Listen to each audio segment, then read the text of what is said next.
ከምዚ ዓይነት ሓፍቲ ዘላትክን እዚ ከፊላት ላ ዘላ መስዋእቲ ከፊልክን ኣምፂኽን ከምዚ ዓይነት በደል ትብድለክን እንተኾይና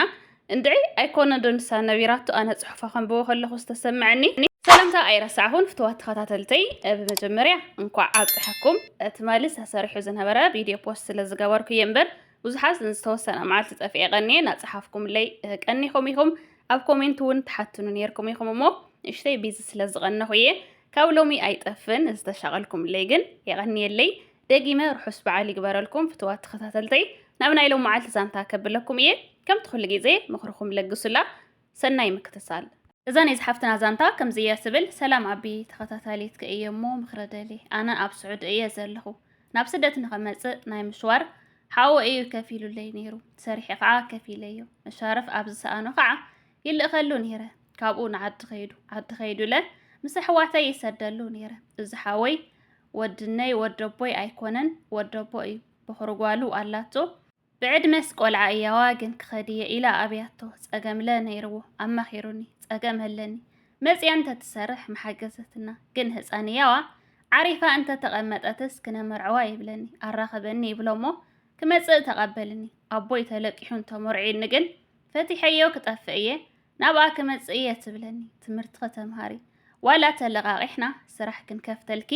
ሰሪሕከ ትኸፍልናስ ይብላ እሞ ኣበደን ኣይደልን ትብል ካብኡ ሞሊቋ ካብ ትመፅእ መሪቐ ክሰዳስ ሰሪሓ ክትከፍለልኪ ኣዳልውላ ይብለኒ ኣይብለይን ትጽናሕ ምስ በልክዎ ሰሙን ፀኒሑ ባሕር በፂሓ ይብለኒ እሞ ዋይ ኣነ ቅርሸ ይብለይን እናበልክኳስ ንምንታይ ይብሎ እሞ ኣብያት እንባ ሞሊቑ ኣባ ይብል ሓወይለ ኣለኒ እዩ ወደቦይ ወድነይ ደው ኢሉ ሓደራት ሓጋጊዝኩም ተቐበልዋ ሰሪሓ ክትከፍለኩም እያ ይብለና ንመንማ ክንህባይልና ኩልና ፍርቁ ባዕልና ፍርቁ ተለቂሕና ንቕበላ ከም ዕዱል ናይ ቀደም ዓሞይ ትድውል እሞ ስራሕ ኣለኒ እዩዋ ሓፍተይ ክህበኪ ይብላ ባዕለይ ኩሉ ዘድልያ ገዚአ ኣማሊአ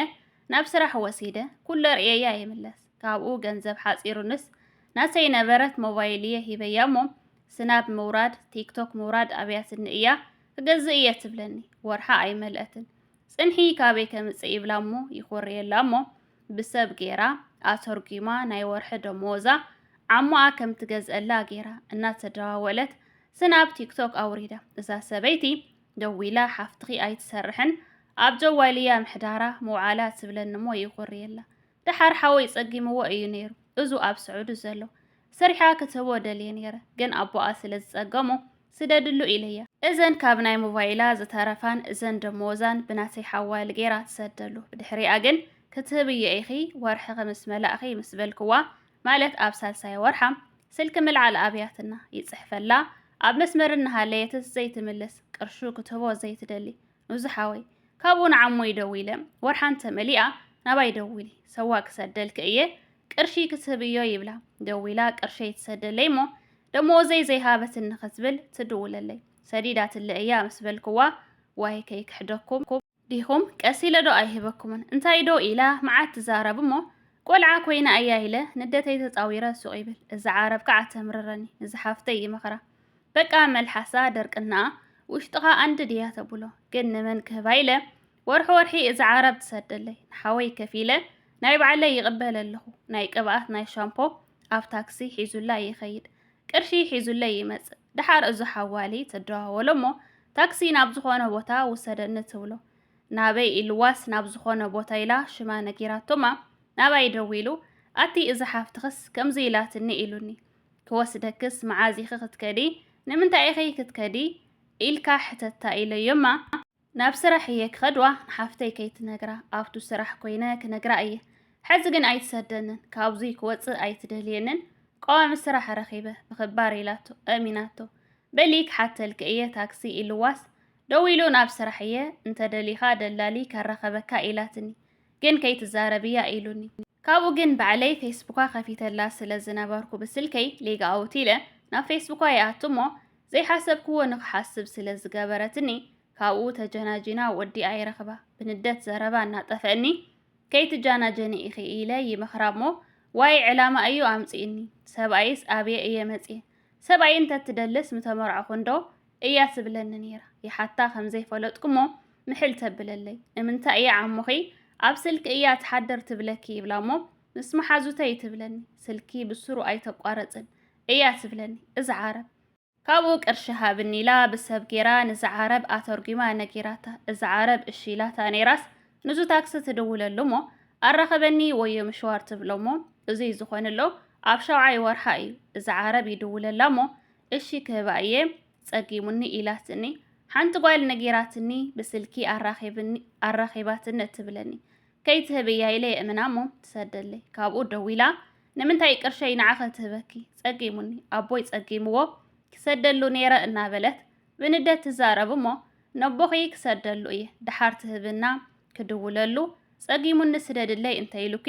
ክንደይ ኣኽለካ ክብሎ እሞ እዘን ዝቆረፅክወን ክነግረኪ ይብላ እሞ ክሕድ ተብለኒ መዓዝ ፀጊሙኒ ኢሉኒ ኢለኪ ፀገም ስለ ዝፈልጥ ባዕለይ ሓሲበ እየ እምበር ኢላስ ክሕድ ተብለኒ እሞ ርእስኺ ተወቂዑ እዩ ብዙሕ ዓመት ጌርኪ ረሳዒት ኮይንኺ ኢኺ ትብለኒ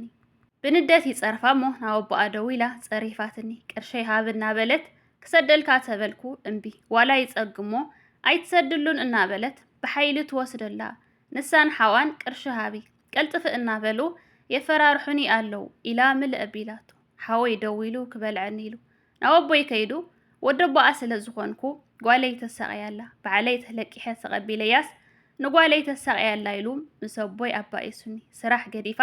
ናብ ወዲ ክትከድ ምዃና ምስ ነገርክዎ ደው ኢላ ናብ ከቢድ ስራሕ እትያትኒ ምእንቲ ቅርሻ ክህባ እያ ብደላሊ ስራሕ ረኺበ ብክባር ደመወዝ እየ እምበር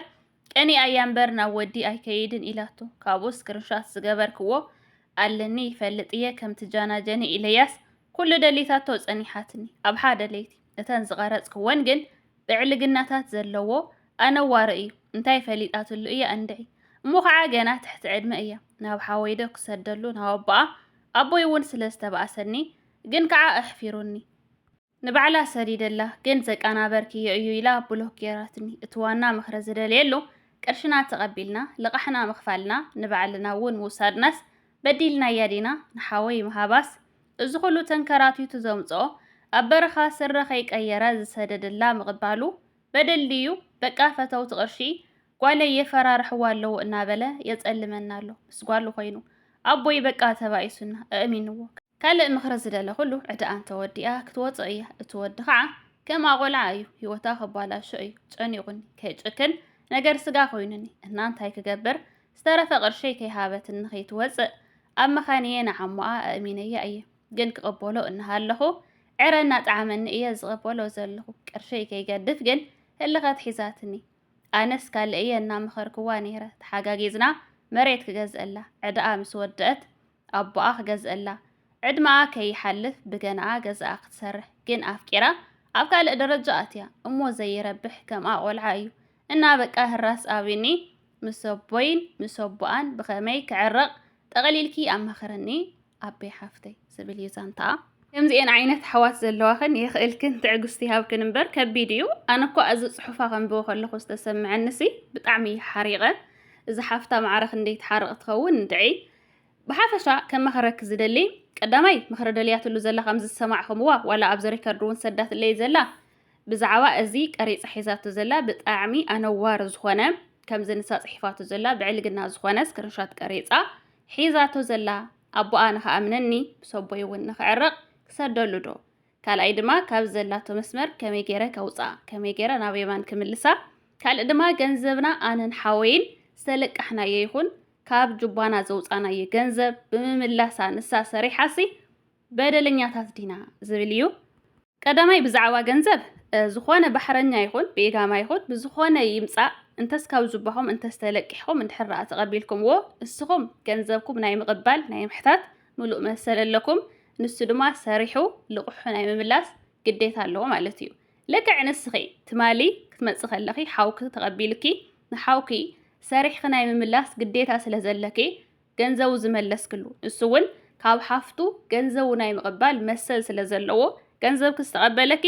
ሕጂ እውን ተለቀሑ ስርሑ ዝኸፈልኩምላ ገንዘብ ናይ ምምላስ ግዴታ ኣለዋ ንስኹም ድማ ገንዘብኩም ናይ ምቕባል ሙሉእ መሰል ኣለኩም ማለት እዩ ስለዚ ንስኺ ኩሉ ኩነታት ኣርኢኺ ንዓሞ ኣእሚንኪ ገንዘብክን ገንዘብ ሓውክን ዝተለቃሕኩም ወይኹም ናይ ባዕልኹም ገንዘብ ምምላስኩም በደል ኣይኮነ ሓጢያት ኣይኮነ ምንም ዓይነት ጌጋ ኣይኮነ መሰልኩም እዩ ገንዘብኩም ናይ ባዕልኩም እዩ ሳድማ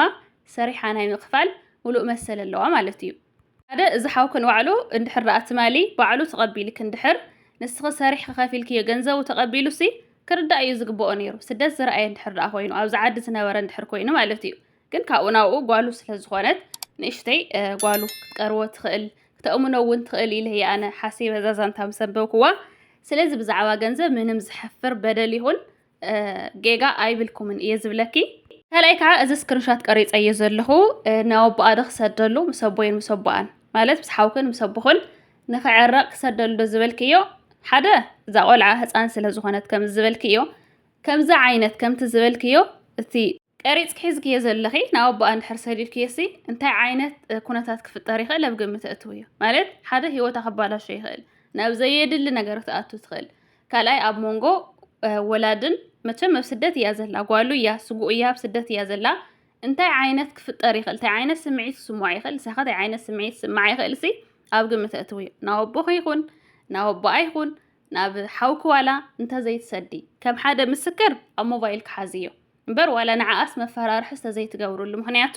ፈሪሓ ናብ ዘየድሊ ውሳነ ክትውስን ስለ ትኽእል ፅባሕ ክትዓስ ስለ ትኽእል ማለት እዩ ድማ ካብዚ ጀሚራቶ ዘላሲ ብኸመይ ክምልሳ ብኸመይ ምኽራይ ክትሰምዕ ክገብር ንዝበልክዮ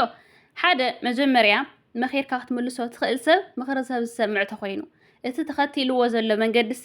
ጌጋ እዩ ክትብሎ ከለኻ ጌጋ እዩ ለካ ዝብል ብመንገዲ ፀድፊ እናኸደት ናብ ፀድፊ ቀጥ ኢላ እናኸደት ከላ እዛ ትኸድያ ዘለኽ እኮ ናብ ፀድፍያ ትወስደኪ ኢልክያ ኣይከድኩን ኣይኮንኩን ዝኸይድ ዘለኹ ኢላ እንድሕር ደኣ ትኽሕደክ ኮይና እንድሕር ደኣ ምኽርኸ ዘይትቕበሎ ኮይና ብምንም ተኣምር ካብታ ፀድፊ ንሳ ክተድሕንያ ኣይትኽእልን መዓዝ እያ ክትመሃር ትኽእል ኣብ ሂወታ ብዙሕ ነገር ምስ ገጠማ እያ ድሓር እያ ክትዝክረክ ትኽእል ወዲ ይኹን ጓል ተመኺሩ ክሰምዕ ዘይኽእል እንድሕር ደኣ ኮይኑ እዛ ዝኸዳ ዘለኹ መንገዲሲ በቃ ትጠቕመንያ ግዴታ ክኸዳ እየ ዝብል እንድሕር ኮይኑ መዓዝ እዩ ዝርድኦ ናፍታ ሓሲብዋ ዘሎ ሂወት ምስ ኣተወ